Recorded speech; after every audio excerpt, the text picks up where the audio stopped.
Welcome to the Holy Spirit's Curriculum of Joy podcast. My name is Monica Oberhuber, and I'm your host. My guest today is Laura Alyn. I hope I said the name correctly. Welcome to the podcast. Hi, so it's Laura Alyn, but thank you so much for having me here on the podcast. I'm really excited to sit down and talk with you. So I would like to ask you the first question. How did you come to see the world the way you do today? So for me, it started off with like family and schooling until I realized that there was more outside of that. And so I started going down this rabbit hole of knowledge and how it relates to the inner world. And now I've developed a chart on how these different components come together. And that's how I've come to see the world is through this chart of 16 different life paths or life themes, and how we all have all of them within us.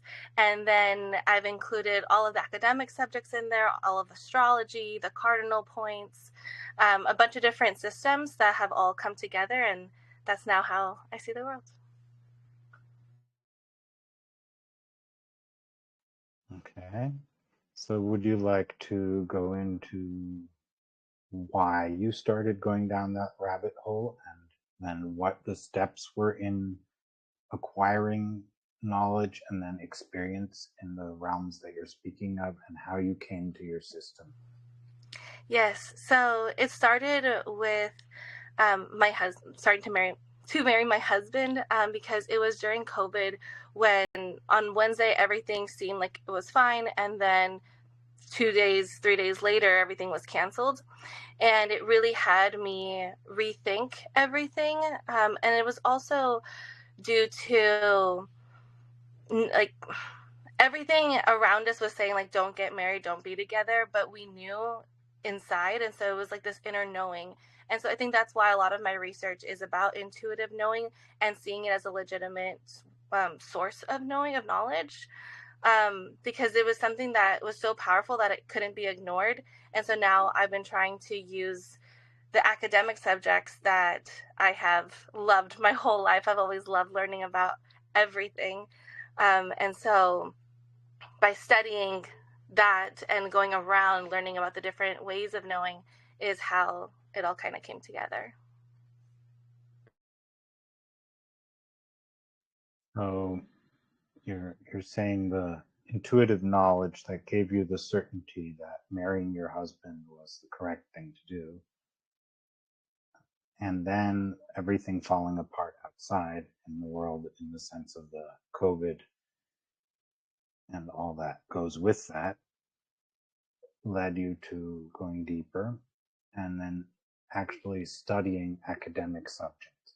Now, how did that help you understand or feel comfortable with your intuitive knowing? Thanks so much for that question. So when I started, so I'm in a PhD program in education right now. And so when it came time to look at the dissertation, I really wanted to understand what the real purpose of education was. People say that you go to school to get a better job, to have a better life, but there has to be a real reason as to why study things, or why force ourselves to study calculus, let's say. And I found that we should never force ourselves to learn. The true purpose of education is connection. And when it came to the decision to marry my husband, like I said, it was like a strong connection. I had to learn like what part of myself was the one that made that decision. So in the chart that I was talking about, it's looking at the soul, mind, body, and spirit, which just kept coming up over and over again in the literature as I was reading to answer the question, what's the purpose of education, is authors from all over the world, from all over the different time periods, they all kept coming back to something within, and they would call it these different things. And so looking at on one axis, soul, mind, body, and spirit, and on the other, the 4 academic disciplines, arts, humanities, social sciences, and natural sciences, I was able to figure out and pinpoint who is the one inside that is wanting these things, desiring these things, having these needs.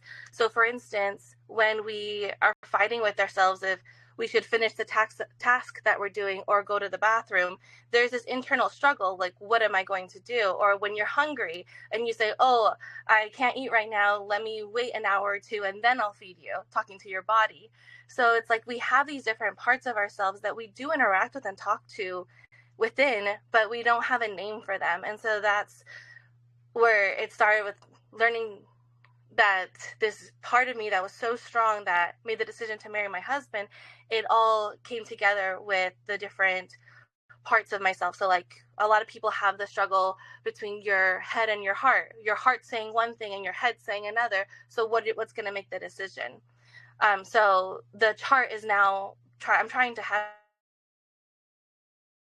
it be used for understanding who are these different parts inside of yourself. So is it your soul? Is it your mind? Is it your body, your spirit, or like a connection of these? And then how to make an informed decision.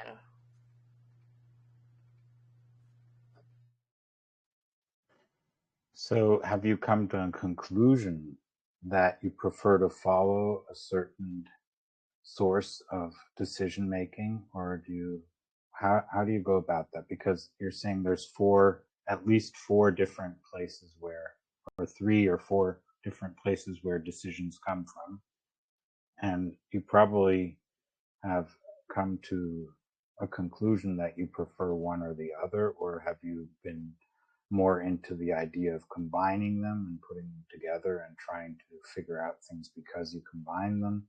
Or what is your go-to to figure out what decisions are the best for you at that moment in which you are making it?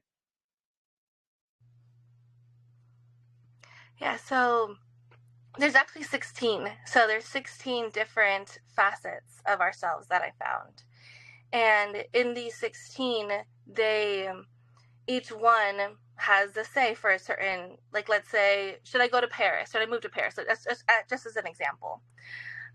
You could look at all 16 and say, okay, like, for instance, what are my dreams telling me? What is my gut telling me? What is like the financials? Like, what is that telling me? Like, there's all these different components that we have to allow them to have this voice, if you will, like to actually like listen to that part inside of yourself. And so like I have a bunch of guided journals on Amazon that you can go and do these guided journals to learn more about yourself, because I feel, and I'm saying you as a general you, because I think that everybody needs to learn more about themselves, and sometimes it's really hard to even get started. And so with me, I did it through academics because that's what I grew up on and have been in school my whole life.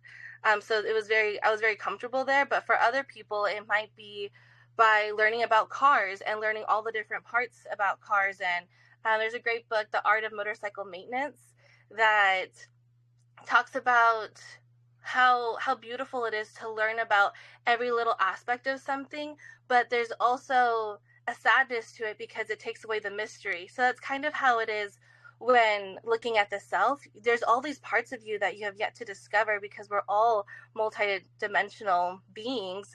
But by shedding light on it, now it's no longer in the dark. And so it's about bringing all these different parts of ourselves out so that we do know and we can be sure of what we know and have that clear discernment so that we can make proper decisions.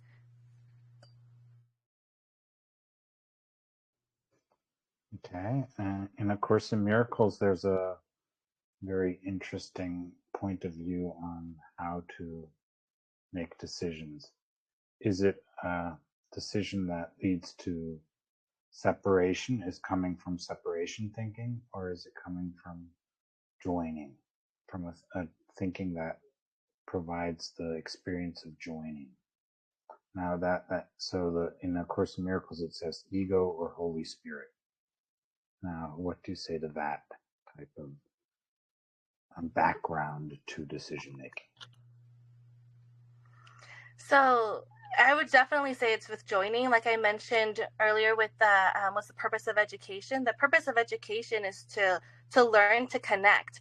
So when you start dating somebody, you're learning about them. You're studying them as if they were a book, like getting to know them. They like this stuff, they don't like that stuff. And then by knowing these things, it makes that other person feel seen. And so the same thing goes when learning about a rose. You're learning all the different components to it. That's what I was mentioning earlier with a motorcycle or a car. Learning all these different components of it. That's how we get to learn and how to connect and how to join. And I think that another main part is having that sense of belonging. So when you have these connections, now you're going to have that sense of belonging. You're not going to identify with the ego as much anymore. You won't have to fight tooth and nail to belong. You just naturally will. And I think that's how miracles get placed into our lives. Like, it's believing and trusting in something outside of you so much and so wholeheartedly that you don't have anything to worry about. And I think that's kind of what this chart is about too. You could, and there's a corner talking about like the sense of belonging, and it's Aquarius, and it's looking at the body of the soul. And either you could allow yourself to come up to this section of the chart, which is love, or it could go on this other side and go to survival mode, use your instinct, and that's Scorpio. And so Scorpio's tech is repeatedly seen as like the bad side, the bad stuff, but it's actually just the subconscious that wants to come out. And so by healing that part, then that's how we can join love. And I think that at the end of the day, love is the most important thing, and loving is having that deep sense of connection, and that's how it all comes back with education. Yeah, so a deep sense of connection. Where do you think that comes from? So when I was talking about the education part, it's something that speaks to you, something that interests you. I recently started Ela Institute, so right now it's just on YouTube, but eventually it will be a real school where I'm just wandering through museums and just videotaping things that stand out to me. And I think that's the beauty of it. Like, that's the magic of connection, the magic of education, is things will just naturally spark your interest. And we have to trust that. Back to what I was saying with trusting. Like, it's about trusting your intuition, or trusting your gut, trusting whatever sparks that interest, and then allowing yourself to go deeper into it. So the examples that I gave were like a rose, a car, but it could literally be anything. um, Another example, like looking around my room, what could I see that's interesting to me right now? um but so like flowers, or the ocean. Like, the ocean's so vast that there's so many different parts of it that people could be interested about with it. And I think that's like where I'm also kind of going with this, with that deep sense of connection, is people are forced to go to school and they don't necessarily love school. And I loved school, and it wasn't because teachers were incredible, or like the schools that I went to were incredible, not saying that they weren't, but it was more just me, that I found the joy in learning about whatever it was that the lesson was for that day. And so I think that's what I'm really encouraging: to find connection. You have to find the joy in the things around you and find interest in them, and then go in this little rabbit hole. So your understanding is to follow your interests, or your whatever sparks your interest. That's how you can connect and feel connected. And that's how you will also make all those connections with different people, with different things, with different aspects of your life. And that's how you educate yourself as well. And I think that's what a very important aspect. I don't even just think it, it's in early childhood education. One actually says the kid is co-creator of their education, so that they're actually following, you are following their interests, and you're also sparking their interests. So you're giving them what they are looking for, so to speak, at that point in life, giving them the next step in it, or if you can, of course. If you can't, you'll find a way to provide them with something that can. Maybe it's material or whatever else, right? Or a person. If you figure it out, of course, it's always a matter of getting to know the kids really well and being there for them in that capacity. Yeah. That's what I mean too with Ela Institute, is that I want it to be what we would experience as kids and have it continue into adulthood. I was a teacher for many years, and so my kindergartners, imagination just splurred out of them. But by the time that they were in 8th grade, and these are different kids, it wasn't that I knew these kids from kindergarten to 8th grade. But when I taught 8th grade, it was like pulling teeth to get imagination out of them, to have them think outside the box. And so it's like, imagine a world where we could have this co-creation with education throughout their whole lives and into adulthood, so that every day we're still learning. One thing that I hear a lot about when I say follow your interests, it's like, well, I have too many of them. How can I follow all of them?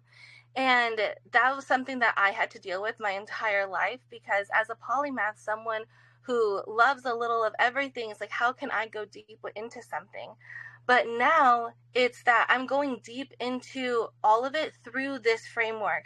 And I think that that is how everything gets connected, is that we all have these interests in all academic subjects. We just don't know that we do, or we don't see it as that. I once had this a guest on my podcast where she was saying that she didn't like math in school, but when it comes to astrology, she loves math because it makes sense and it's useful. And so I think that by using that co-creation that you're talking about throughout your entire education process, then that's how you're going to be able to build in this structure where they're going to find these different academic subjects useful and interests, and they're going to be interested in them.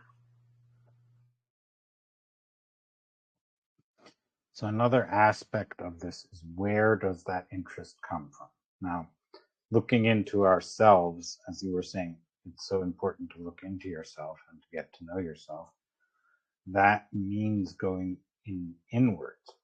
And inwards means you will get to know aspects of, you will get to know aspects of peace. You will encounter the blocks to the awareness of love's presence. And that all of that affects how you experience your life. And in A Course in Miracles, it says you can't change the world, but you can change your mind about the world.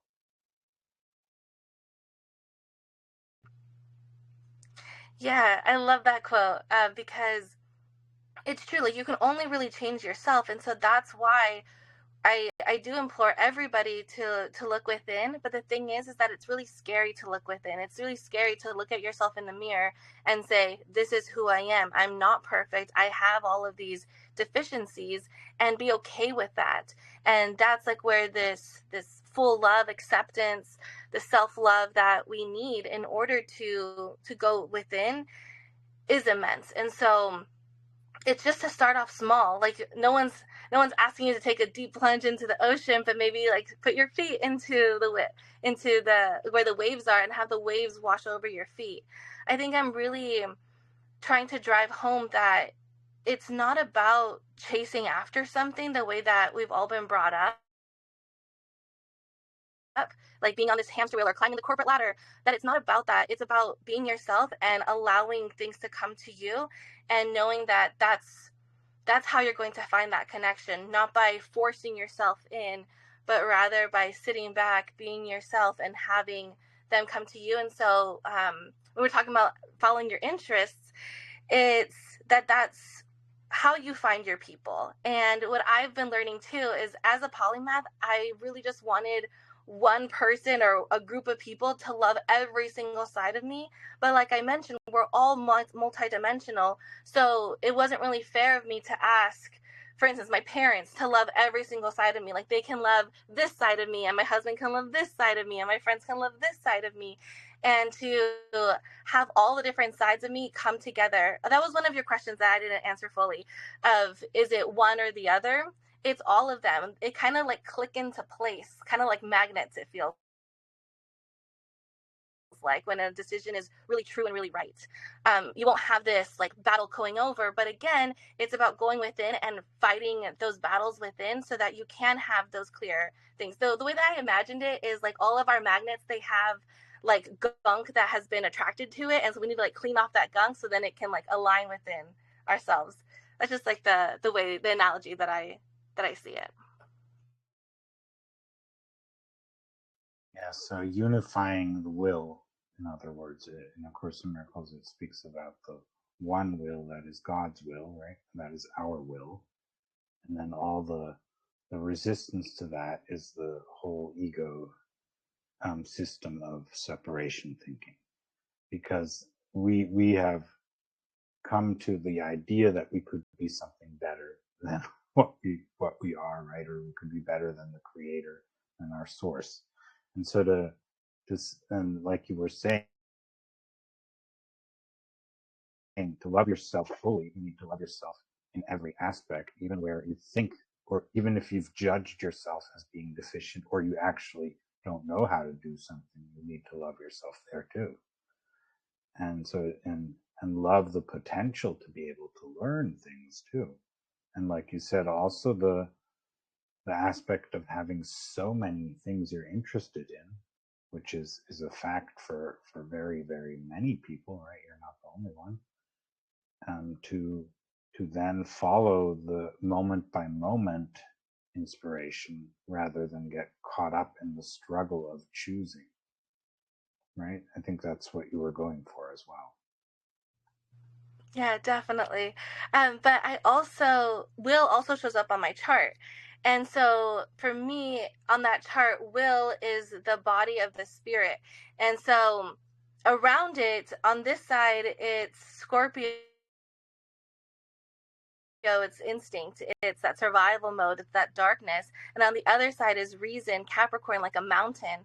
So it is that will could take us into the depths of the ocean or could take us up to the mountaintop. And I think that's why for hundreds of years we've been trying to climb up that mountain, up that corporate ladder, like I was talking about, because we're using our reason, when the whole time, like how you were saying, that if we, on my chart, so will's at the bottom, at the very top is beliefs in Cancer, and that is, it's religion, it's believing that there is a God that is taking care of us, that is enacting his will onto us. And so a lot of times the answer is to pray, and then that the decision comes in a dream or somebody says it, and you can really feel it within, that it's coming from God, it's not coming from inside or from wherever, like it's truly coming from God. And so I think that it's really important to have that consideration with it all too. Yeah, and in A Course in Miracles, it also says it is absolutely normal and possible for everyone to be perfectly happy at the same time. There's no need for some other, and that's the will of God, that it is actually, that is God's will. And so the fact of following or acting on that you're reconnecting with that will, right? With that your own will, actually, because it's your highest good that comes from it, is what enables you to also not only allow yourself to be happy, but allow everyone to be happy. And that is a huge step toward peace in ourselves and in the world. As we know it, it can actually be seen differently in a peaceful way. Yes, there's this, I mean, the name's escaping me right now, but she was a philosopher in the 17th century, and she said that we have these internal battles, like this war inside, and that's why we see it on the outside of our world. So when we solve the battles within, then it will appear in the outside world, that there won't be as many battles outside. And so the more that each person is fighting those inner battles, the more that we'll be able to see a peaceful world. And now this is just my little theory. I think that people that refuse to look at their darkness and be okay with it, accept it, they then put it on another person, and then that's where like these evil beings that we say come up, like Hitler, well, that people say, because I think that there's good in everybody, but it's that they're collecting all of this darkness that other people aren't willing to see. And so if we all can see our own darkness, then one person won't have to hold on to it. It'll be for everybody, so that we can show like our good side, our the peaceful side, and so how we can all come together that way. Yeah, the idea of projecting one's own what we are resisting in ourselves is a very common one in psychology as well. So, and then of course the miracles as well. And as those who have read the book and know the background, the people who brought it into the world were psychologists. So it's very, very clear that they drew from that knowledge from the psychological world that they were immersed in. And even though she got it through inner writing, right through an inner voice, Sharon Schuckman, it still holds the depth and the whole uses, so to speak, that background, I think, in its way of describing things, and it uses Christian language, but it is very psychologically founded. So it's a very, very important thing to recognize that the way we interpret the world is how we experience it. And so that's why in A Course in Miracles it speaks of the Holy Spirit will, when you allow it to, reinterpret everything in a way that actually is a peace giving, peace spreading, peace expanding way of seeing things, in which we will certainly be able to tap into the guidance that is in us, that allows us to walk that path, that in which we are walking each other home, as it says, right? So perfect happiness is available to everyone in that sense. Yeah, I definitely agree. I think that we can all be happy. We can all. So many people that I talk to, they talk about like how expensive things are and how they just want to have the basics, and that would be their dream, to have a house that's paid off, to have cars that are paid off, and to just be able to relax. And I don't think that it like that should just be across the board. Everyone should just have that basics. But here in LA where I live, $1 million house is like a one bedroom now, where it's a tiny little thing and people can't afford that. And a lot of the times people, it comes back to money, and then you think of like money is the root of all evil. But I think that everybody, by looking within, that by following these interests, forming these groups, that's how the money will come. Money comes from community, through community, and lifting each other up. And so, yeah, I definitely believe that we can all be happy. We can all have the money that can give us that life of peace and relaxation and prosperity. And I don't think that it's too idealistic. I think that it's very doable. And the way that I'm saying to do it is through education, since so many of us, well, I think everybody has to go to school for a number of years. So one thing that we've all experienced, or at least most of us. In the countries in which education is mandatory, you will, and that's for sure, but it's also, education is not just school. Education is everything. So in every aspect of life, you are educating. You are being educated, in the sense that if you say you are not connected with who you truly are with the Holy Spirit, you're not aware of where that education from the Holy Spirit is the highest education you can get. that will, of course, show you paths within the framework of as the Course in Miracles calls it, it's our dream, right? We're dreaming ourselves in exile, right? Which we are not truly, but we experience it that way. But with the Holy Spirit, we have a totally different experience, and and can return home together, and are returning home together. That's the beauty of it. No matter what decisions we make, that has been decided and is already decided, always was that way. So the return home is guaranteed and not something we have to be worried about. And that's why, like you said, to be relaxed about things and just decide one decision at a time. You didn't say that directly, but I think that's part of the whole thing, is to decide one at a time. The education, yeah, that's a great way to do that, but it's the structure of education is just one of the ways, the formal education. There's so much more to education than Yeah, and that's like what I meant by when I went to the museums to just wander around and see what caught my eye. You can do that at a park. You can do that at a store. And so anywhere that you are, there are things that are going to interest you and things to look deeper into to then you can, especially now, you can just put it in your phone. Like why does the grass have little hairs, for instance? Or why does the rose go through these steps? How does a butterfly? What does a butterfly look like when it's in the chrysalis? Like these questions that just come up that you see just day to day, or even on TV. If there's something that catches your eye there, catches your attention, then that's something to look deeper into as well.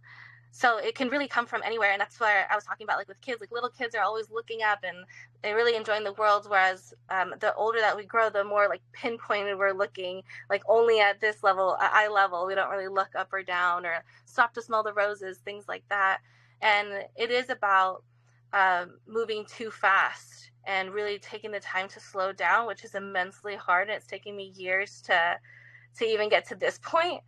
But I do think that it's valuable to slow down and to really take it all in, because at the end of the day, we are here to experience and to find joy.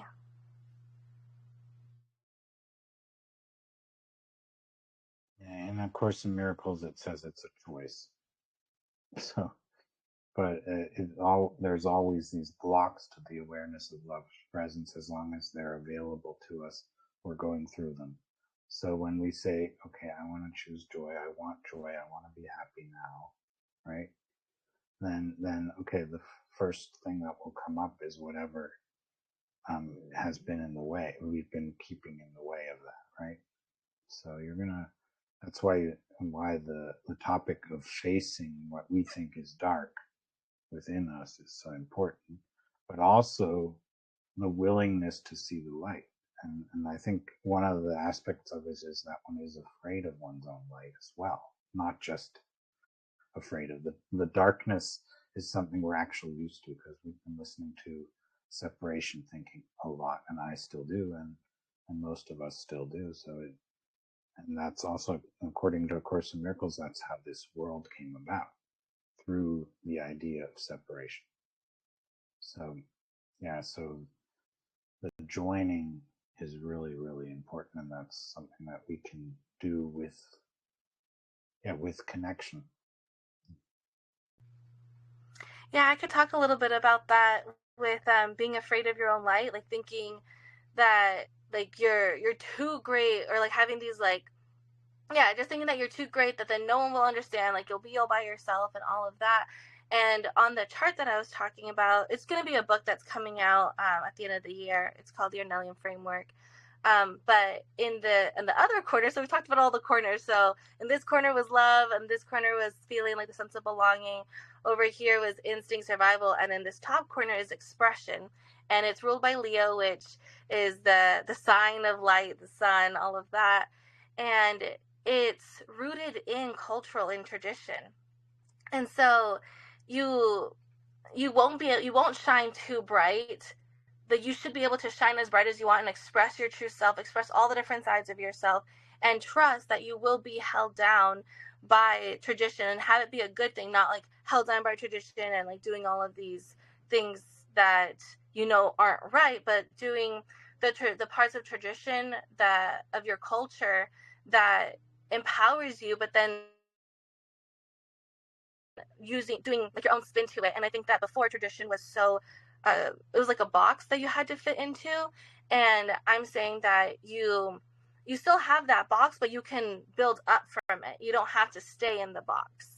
And then that is one way to not be afraid of your own light, because I do know a lot of people who know that they're amazing. They just don't know how to act upon it or think that it will be a bad thing. Um, but if you see it in this way where you're not turning your back against your family or your culture, it's that you're growing with it. And I think we were talking, you said it's a choice between um, the two different parts. But if we look at how, so like between joy, sorry, I'm getting myself mixed up here. So what I was saying was, actually, we'll just end it here.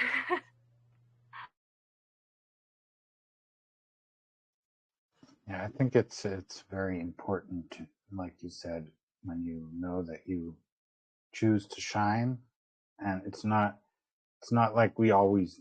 And the truth is, everyone is infinitely valuable and it's independent of anything else. And also, we have the human rights, which have also declared that the human being has rights independent of anything else, right?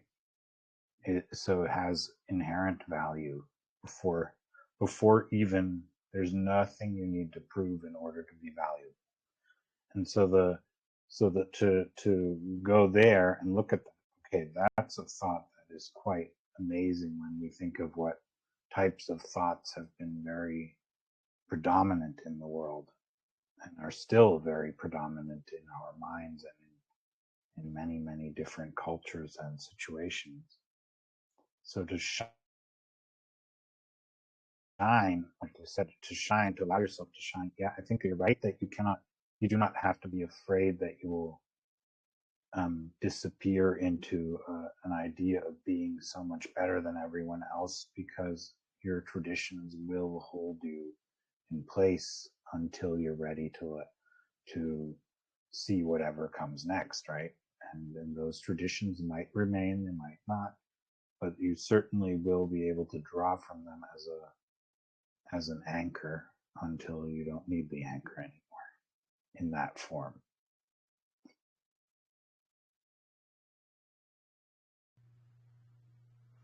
Exactly. That's really well said. Thank you for bringing concising my thoughts. Um, yeah, just thank you.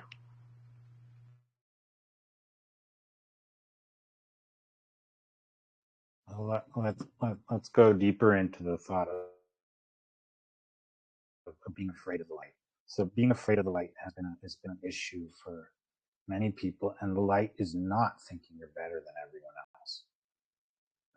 If that's what some people think that means, okay, and it's not okay. I recognize that I'm great at this, therefore I am the light. The light has nothing to do with any particular talents in the world that we might have.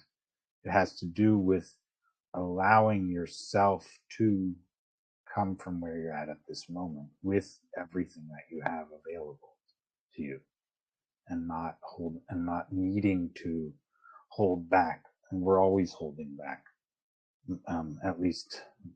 And that's what we need to learn, to stop every little step of allowing more of our beingness, or how we are, to express itself, is also a step towards greater peace, because we no longer need to ask someone else to change, because we're willing to accept who we are, because then I can accept the other person as well for who they are. And in A Course in Miracles, it also says we are love. That's our nature.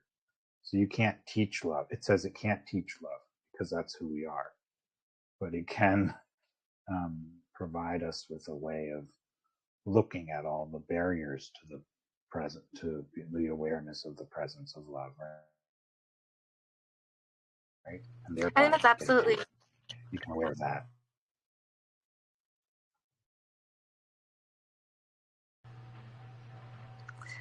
I think that you're right. It is all about that we are love. And so a lot of people use love as a form of currency where you have to do something in order to gain love. But if we are love, it's a matter of like what I was saying earlier about the magnets, like taking off all the parts that aren't us. And so then we can get back to who we truly are, which is love. And that's like where like the self-worth comes in, and we don't have like imposter syndrome and things like that I think that exactly how you were saying it, like that's what the light is being able to be ourselves without having the protection, without holding back, how you said it. And so um, with the protection part, I always thought that it was something that was good because it was protecting. But once you're take off that protection, it feels weird because you're not holding on to anything. And I've been seeing it in my body where like I'll have my jaw will tense up, and so I have to remind myself, okay, like let go. And it's slightly uncomfortable to not hold on to anything, like to not have any muscles be like squished, like tightened. Um, because it's just so foreign coming out of survival mode. But then when I've been working on it for a while now, and so now like my posture has gotten better, and um, like my confidence has been better because I have been allowing myself to let go and to not need to hold on to anything anymore. And I think that's like what Buddha was talking about with like detachment. It's not so much to hide yourself away and be a hermit and not have connection with anybody, because I've tried that before too. That detachment is more like being with everybody, having these connections, but not being overly attached to an outcome, and know that everything is about change. The only constant is change, and being okay with that. I think that at the end of the day, that's what it is too, is being okay with it, accepting it, and fully surrendering. And that's how we align with like the God's will as well. Yeah, it's a very important topic, the idea of defense, right? Or defending oneself, and how one can let go of that belief that that's necessary. In the Course in Miracles, you're in defenselessness, your safety lies. Now, I've been pondering that thought a lot, and I still do not know exactly how to live it, right? But it's a very important thing to realize that. And I think, like you were saying, one of the keys to that is the release, or looking at the blocks to the awareness of love's presence and consciously choosing again, right? As it says, you can always choose again. In A Course in Miracles, it states that so many times, so it's a very important thought. Choose again. If you don't like the way you're thinking about something, choose again. I think that's such a valuable point too, because sometimes we feel like if we made this choice, like you made your choice, like now lie in it, or like you made that bad lie in it, you know.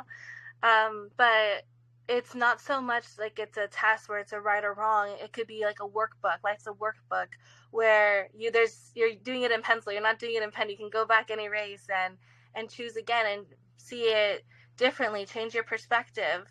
Um, from my chart, look at it from if you're looking at it from this square, this 1 and 16, look at it a different one and see like what knowledge is coming from this other side, so that you can make better decisions the next time around. The other one that I really liked is that there is no failure. The only backup plan is to get back up and try again. So like that has also been helping me recently.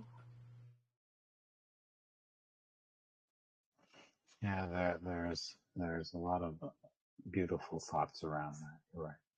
So when so you know the typical thought of trial trial and success, right? Or trial and failure, right? And all these things. And in a book by it was Tony Buzan and Richard Keene.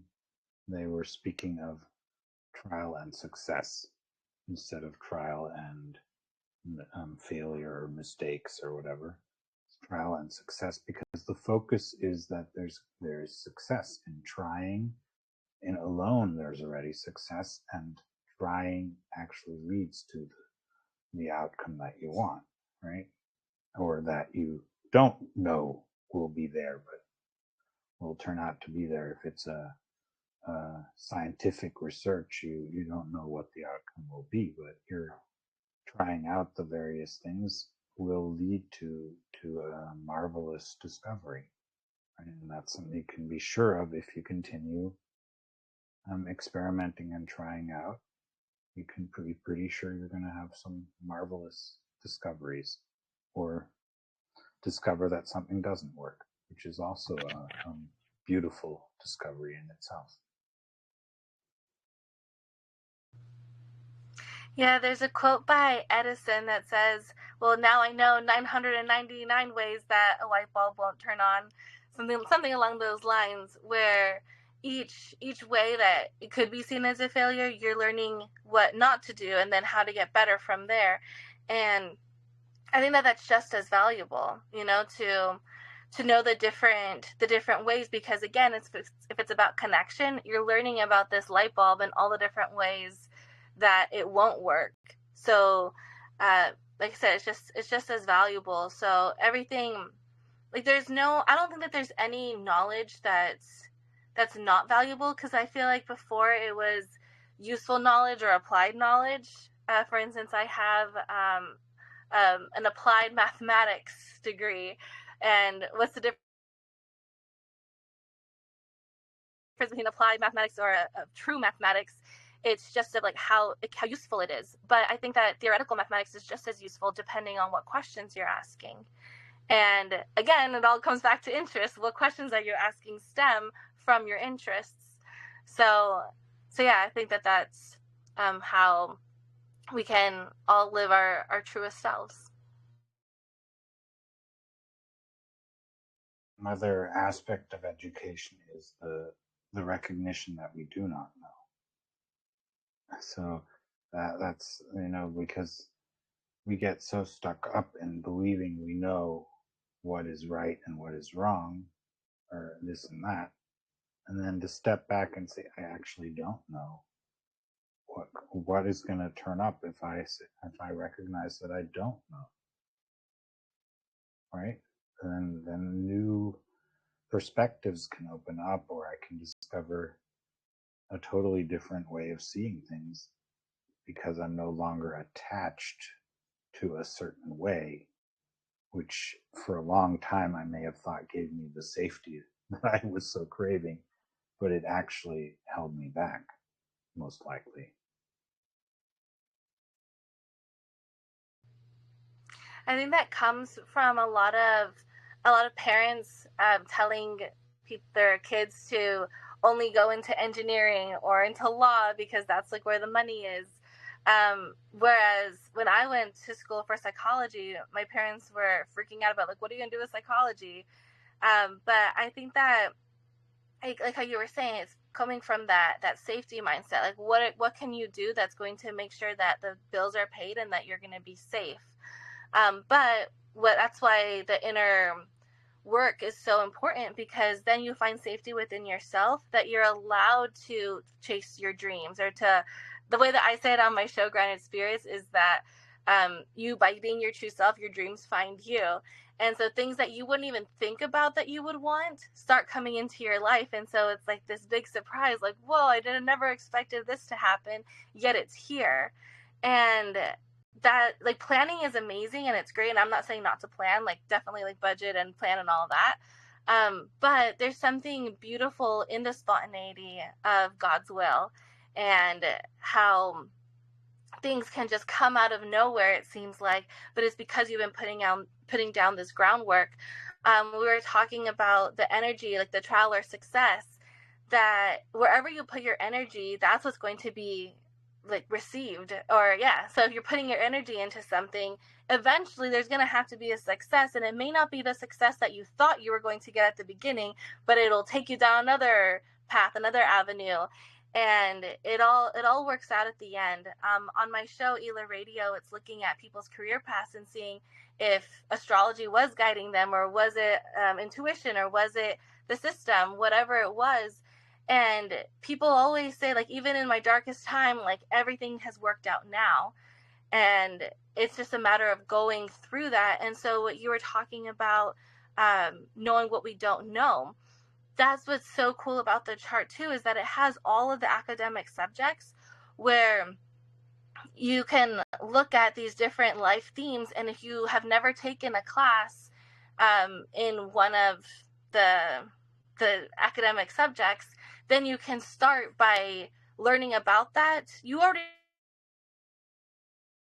know a little bit about it, those 16, because it's just about being human. You're going to know what it's like to have an imagination, or to have a will, to, what's another thing that's on there, expression, these different things that you just know from being a human. But by reading more, or looking more into, like, watching YouTube videos, or just being more aware of the subject in your everyday life, then you start adding a whole other layer to it that then even deepens further with your interests. And so it is important to know what you don't know, because that's how we're constantly evolving and growing and changing ourselves.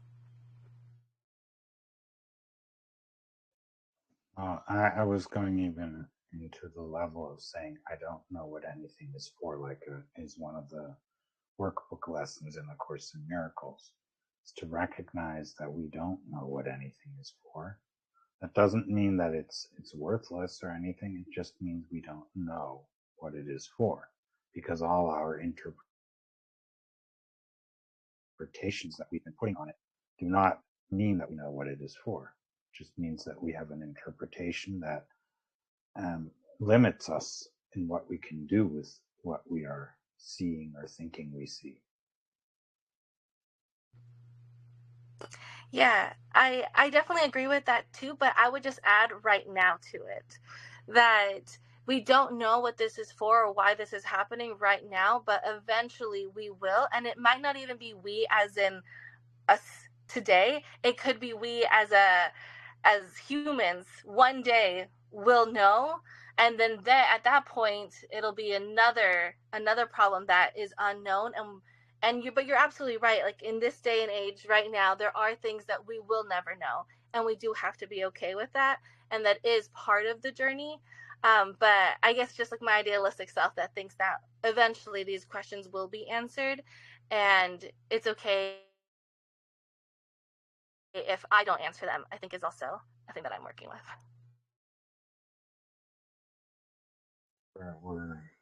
We're speaking on two different levels here. The one is the inner recognition that there is the one who knows within us, and the other is the idea of finding answers that will pertain to the world we see. And I think that's a very different perspective on it. So, yeah.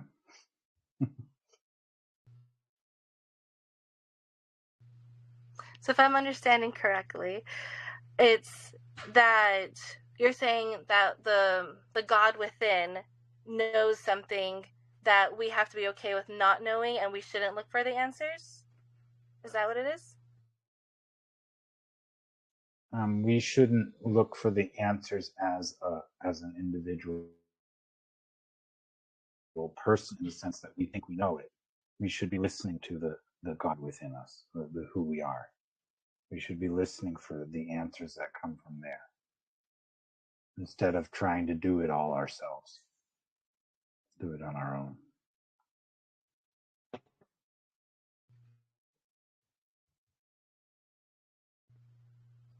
Okay, yes.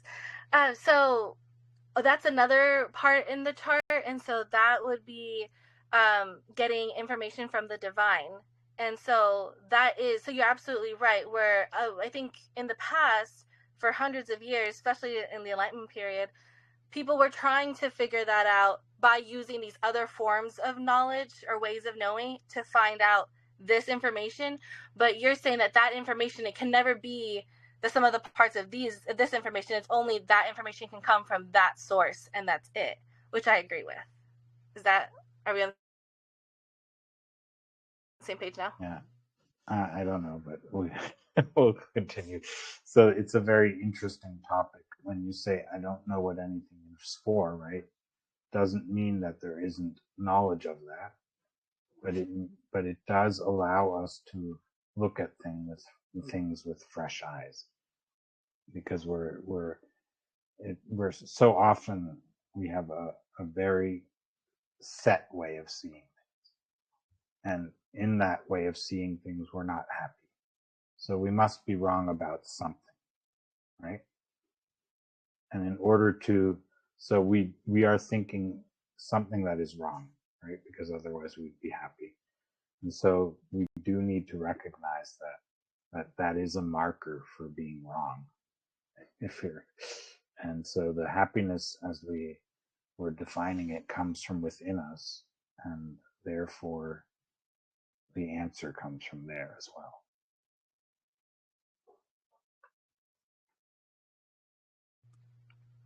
Okay, perfect. Now I understand. So what we're looking at in astrology, it's Cancer and Capricorn placements. So on one side is what society has told you to do: climb the corporate ladder and then you'll be happy. Get all of this schooling, this education, and then you'll be happy. And what we're realizing is that we're not happy. So there has to be something wrong on this side. Whereas on this side is Cancer, which rules beliefs. And beliefs are, it's looking at getting divine messages, or going to the divine, going to your inner self to find that God within, to learn and to really listen, instead of on this side it's doing. On this side it's sitting back, relaxing, listening, let it come to you.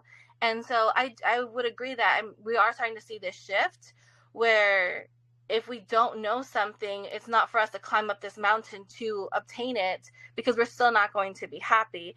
It's about learning how to sit with it, sit with the feelings, learn from the feelings, and let this knowledge come and find us, so that then it's like it's trying something new so that we can have ultimate fulfillment.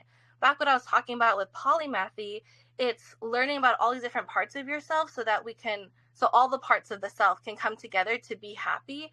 Because I think that unhappiness comes from one part of ourselves is not being listened to. It's not what they want isn't being acknowledged by the ego, let's say. It always comes back to the ego, because the ego is the one that says I, instead of the group, the collection of who we are and all the different parts of us. And so by looking at all the different parts of ourselves, that we'll only be able to see those different parts, I think, through God. We have to go through outside or within ourselves to find God outside of ourselves to really bring us together. But that could just be a personal thing.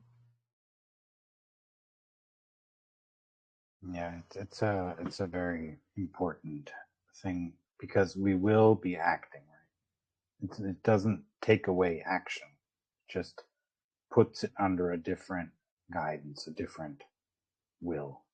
Let's put it that, a unified will, rather than one that's dispersed, as you said, between so many different things, and one not being acknowledged, the other being acknowledged, and this and that.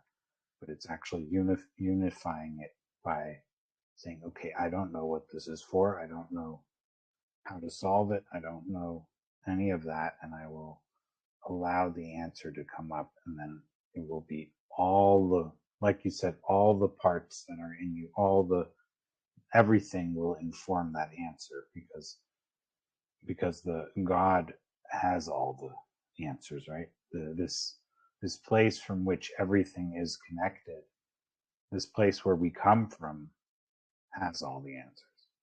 So it's a very, very important distinction, and that also leads to action, of course. So it's not like we're not. It may be part of the path to climb the corporate ladder or not, right? But it's not for us to say happiness will come through that. The happiness comes from somewhere else. I think that's the big distinction.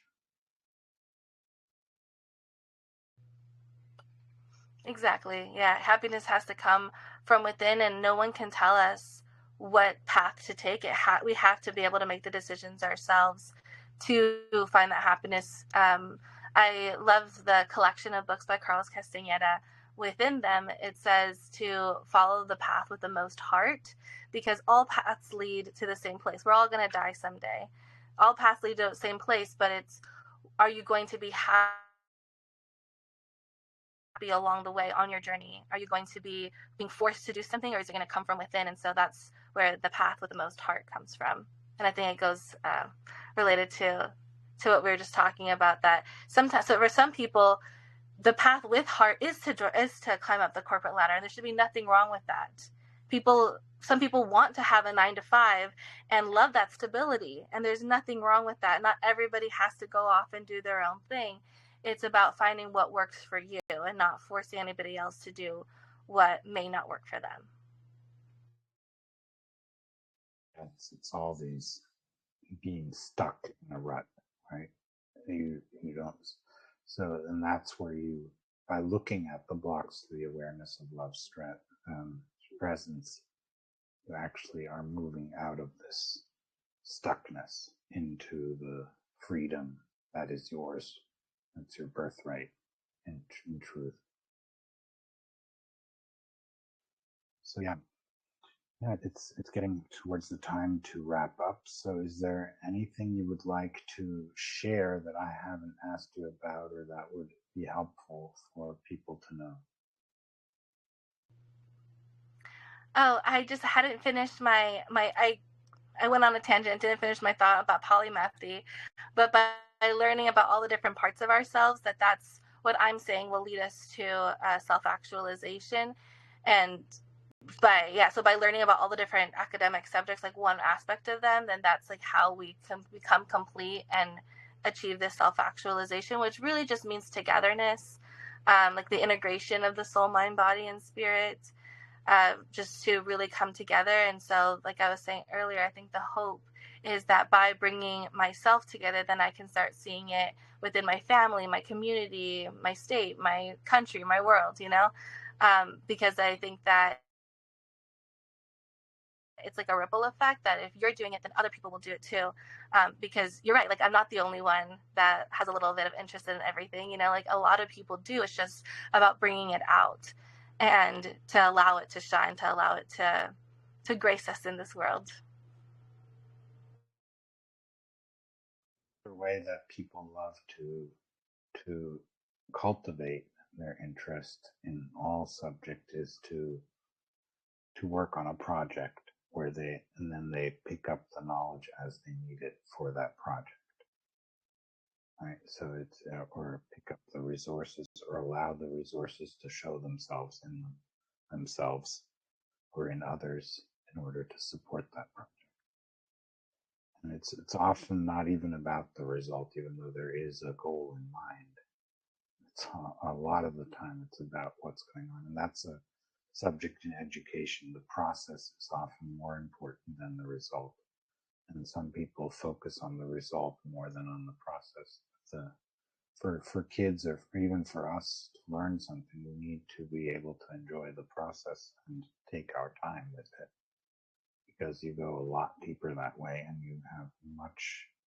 The result may be just as good as if you had just followed a workbook and done one step by step, but you will have gone a lot deeper because it goes through your own experiments, your own experience, your own discoveries, and it will be listening to the source in you that knows, and that's the beauty of it. Yep, very well said. Thank you so much for having me on your show. Very welcome, and thank you for sharing your ideas with us, sharing your interests and your perspectives. And yes, it's a beautiful thing to be interested in many things. And it's a beautiful thing to be interested in one thing very, very firmly, and all kinds of other paths that people choose. They're all very valuable. And that's why I always get the message from Yeshua, come from where you're at. And so where you're at is helpful to a whole lot of people. And where I'm at is helpful for a whole lot of people. And we're all reaching everyone that way by coming from where we're at. And everyone is reaching everyone, and we're actually joining and walking each other home. And that's the beauty of it. So thank you so much for being on this podcast and joining me in this beautiful journey of walking home, even though there's no distance to home. We're actually at home already, but actually remembering where we are. Maybe we can put it that way. So thank you very much. And also thank you to everyone who has joined us, is joining us, will join us in whatever way you are.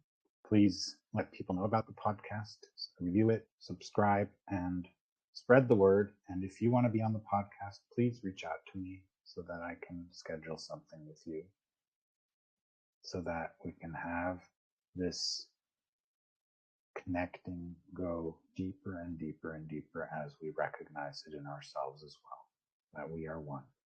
Thank you so much. Bye. Thank you. So till next time, bye-bye.